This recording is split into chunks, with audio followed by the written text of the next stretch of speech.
Assembly ba, assembly bo, assembly bo. Adofo, me chamu mama kwa ba de ba KSTV so. Insembi e koso o ntintan fidie ni so.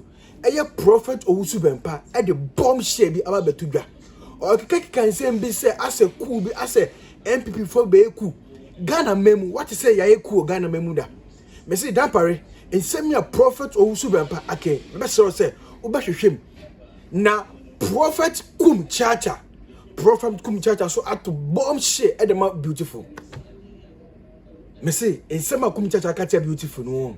Therefore, yes, no. Make say subscribe to KSTV. Say it be beautiful ma no notification no. Yanko share in some prophet Owusu Bempah and Kumchacha and that tuga. Yanko brasi This is not about election. Where you coup?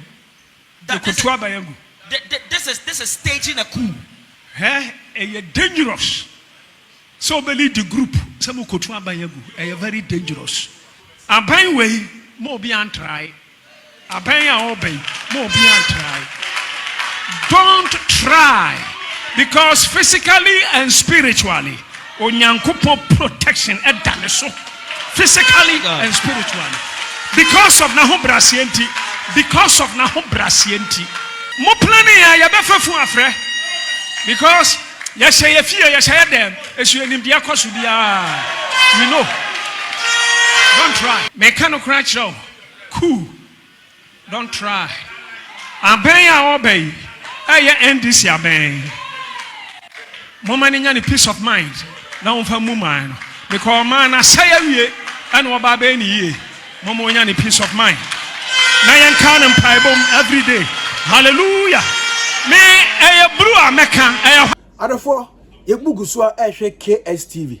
What I say, this current election ekosu 7 December election ekosu. And a man for be ekeka nsem say, omo shenkom 2 years ago say NDC beba power. Omo shenkom 2 years ago say NDC beba power. Na nanse am prophet Owusu Bempah ebe shenkom and omo nia omagye ati say omo na omo shenkom mama ha mamba.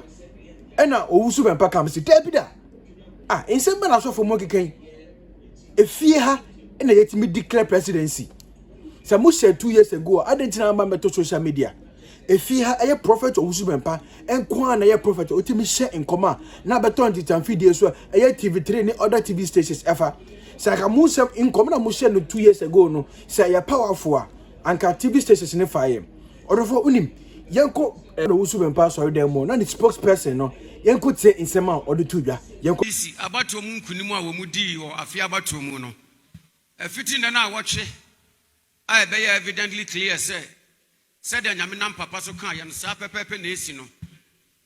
And if I've been in social media, so Kase I, Papa, and a glorious as a free, and this in Kunimudiano, a train Munyamano, young Kwaya Giata Yuniase, young Kwaya Diaboyabo, as a Papa Kwan a Shem. Hallelujah. Na kasa ni tiremu se enkwamhye no ebi kura say 2 years ago, ebi say 3 years ago, bebre say ansa na papa ebehye ebusanfo yajutum say ebi say enkwam no 3 years ago, yajutum say ebi say enkwam no 2 years ago, yajutum say bebre say enkwam no ansa na papa ebeka yajutum. But the Ayabisan say 2 years ago, 3 years ago, not social media or other Nasafon Yanti Wamunka. And the second question is, one more Wamushan come Womu wine and a bra or Becca Yano. Other prophets, SRTA, Emma counter prophecies. Are you with me? The Ayaka Trata for none say, yes, indeed. Prophet prophesied, but power spoke. Edifo no shenkom, but to me bekasai. That is why emra to me bekasai no. That is when asabrana to me kasa wie ya pe. TV3 5 say to me akasa. UTV 5 say to me akasa. GH1 5 say to me akasa. social media to me womu say to me akasa. Then identity 2 years ago, 3 years ago, a divorce and comedy. But the who's NPP for Eswa womu de gu womu so. Until when power spoke, and at that very moment, oh, that be man said I said, Omo said 3 years ago, no bid in the car, but also says, yeah, and I would be bizarre. Oh, that be media man said 2 years ago, no, a bad and Obika said, the men will be separated from the boys. And I would be bizarre. And the deep funny, the woman come. But what people say to me, Becasano, the deep funny Becano, are you with me? Say, well, be able to say, Ghana deep for no, ye must to Jimmy and local rice. I'm a papa, woman, bonnier woman. Ah, Papa, no way. Oh, away. That be away. I'm Papa, no hamper. Ain't no commissioner. I has a curfew. I can't cross faster than no. There's a microphone to me. You're and say my Papa no one. Yeah, the anyone is say, or your authentic prophet. Or a reliable prophet, or a dependable prophet, or the global prophet, or an intercontinental prophet. Obofour, yes, some mama kwa baba KSTV so. Obofour, yeah, that's sorry ya. Kumchacha at the pressure at the bomb she about to Mr. Beautiful. Mr. Beautiful, I didn't know, yes, sir. I didn't know Prophet Owusu Bempah ni Badu kobi asama akwa akwada. And now yet opeso yet tekla Jim esan ko pede and seven ba. Obofour, Missy Kumchacha Blast beautiful am tonyame. He, me nim say Kumchacha betima Blast Mr. Beautiful sir. Hey, in same penny. Mr. Beautiful, I don't know, yes, sir. In Prophet Owusu Bempah and Prophet Badu kobi asama akwa akwada. Mr. Beautiful, I didn't know san ko kasa ansem ne bra. That me dwen ho am ntia Mr. Beautiful, I don't know, yes, sir. Mesi Kumchacha Blast Mr. Beautiful and Obofour okotie nsema Kumchacha kaba Obofour yenko na yenkotie nsema Kumchacha akate Mr. Beautiful yem Blast sia I mean you beautiful sofu Kumchacha meni woni program me kan na nsen ya akoya waya ne ponko ati so obi okoso amanten alalat aye Nicolas so mani ye champon kora ne wo benya ntokwa me kora me beka bi ede mount meni woni program. But Mr. Beautiful, one year the baku kura. Sir, what could we interview? Now would the Reverend Dr. Isaac Owusu Bempah, and I wouldn't call you interview. Shall Maminka Samanchalo? Bible net that one on Matthew chapter 5, verse 9. Bible say in Shira and Opata 4. Reverend Dr. Isaac Owusu Bempah. Anyone ba aye Papa Badu kobi sofo pani Badu kobi sabe won issue yi ebaye is almost by 6 years 7 years akura makan 7 years 6 years akura and 7 years achomu de da ama mi sofo Kumchacha media dance say Tama me Miami woo ye.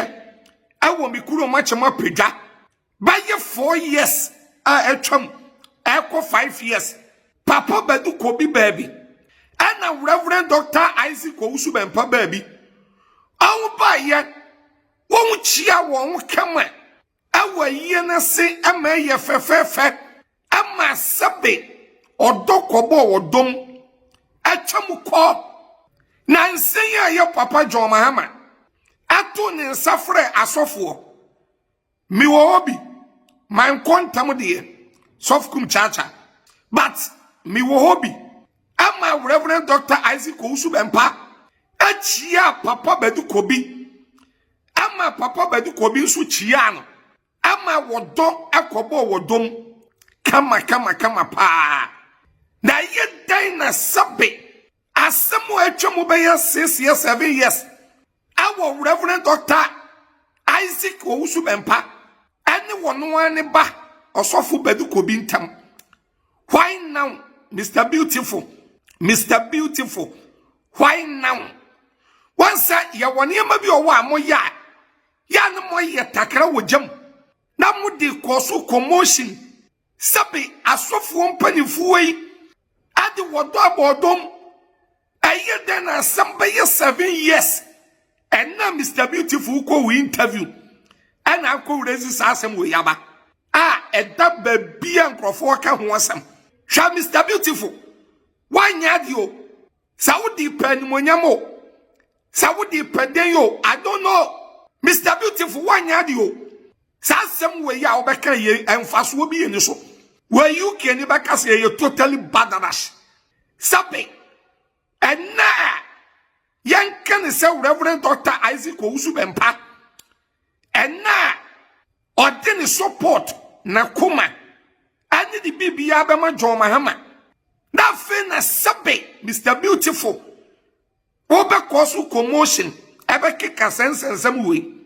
Why nyade? Aba ye to ye no. Sabe. Ye to ye we sabe kure ni NPP for opposition no. Obia pray the party. Obia pray the party. Come on. Sabe. Ye ke jumaden ya. Enu won wa ye jumaden pa wa abatu wo mu a. Sofu Kumchacha ameti we. Uyi nipa mienu ejina wa. Na uyi asofu wo mienu jina wa. Ebi ameme ni kan ya meto so mienu. What you say? Bisabe ku Santana.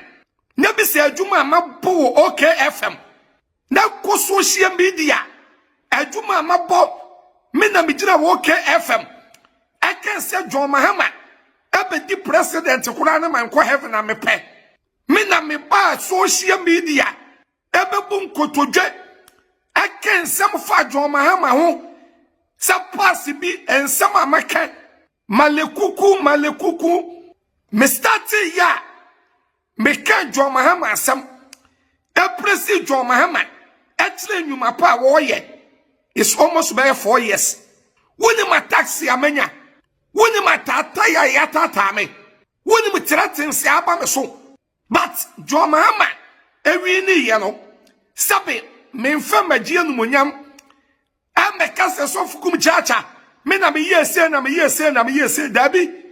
Eni podu ba ko na ball. Sabe dia wo hye a wo hye go no. Eno no kwa ne yede no monyam ma no. Yede no monyam ma prayers ni nyina. That Mr. Beautiful. Mr. Beautiful. Once my body in 3 times. Sadia na wo be ye no fa so ni so. Sadia na be ye no. Minim se no monyam po bi na wo be pe. So pese wo keka sofo empanifuo ni tibomo. Minim adwen ko a wo de be ye sa. If you say I don't believe say Papa Badu kobi. I don't believe say you obey and nani be jonda. Aden na asem koda mo men koda. Aden na asem kowu amo menwu. Aden na asem tofom amo men tofom. Na mo kosu say commotion. That is why ya ema wo person di panyina hu say Reverend Dr. Isaac Owusu Bempah. Why ya de boye ni ama. Ena dia Mr. Beautiful be ye no hwe ni ye. Wanyade. Na we no me no ni problem ti na me chira madwen chira wono. Sadia wo be ye